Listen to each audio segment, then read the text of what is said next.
I'm joined by Menzies Research Centre Nick Cater and PR Counsel Managing Director Kristy McSweeney. Kristy, it's been a big day. Thank you both for joining me. The RBA Governor Philip Lowe faced a tense Senate Estimates Committee today. Let's have a look. You seem prepared to smash Australia into a recession. She said that I seem intent on smashing Australia into a recession.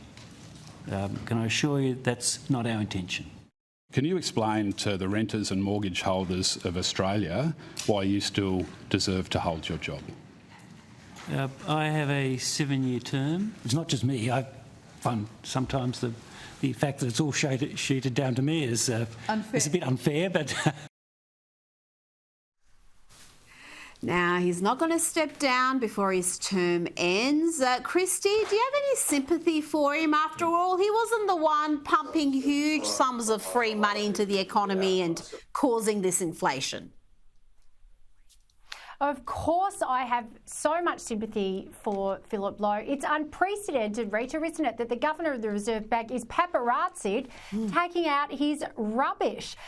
He is just one of a long line of people who have faced both sides of politics in Senate estimates in the absurd theatre of what we call democracy. Now, Philip Lowe is not the one who sets monetary policy in legislation. There's a lot of grandstanding going on here, and unfortunately, he's been wedged between two sides of an election where everyone wants to claim economic management credentials, and he is the scapegoat. But I think every banker in Australia knows this is theatre of the absurd, Rita.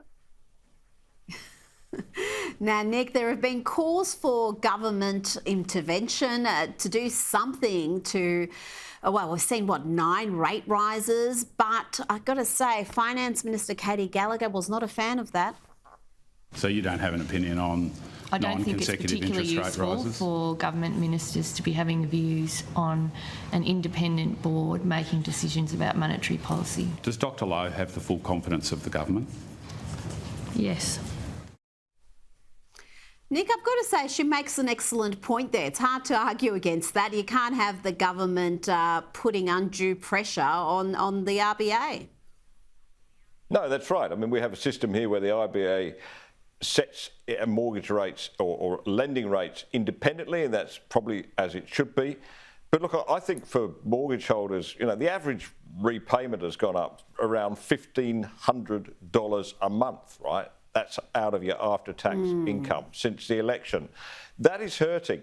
And I sense this frustration that people think that nobody knows what they're doing. They're all bumbling along. Philip Lowe seems to, they misjudged inflation going in. They now seem to be slamming the brakes on hard going out. The Treasurer doesn't seem to have much of an answer to it, and certainly not Anthony Albanese, who I gather couldn't even say what the current inflation rate was when he was asked in question time.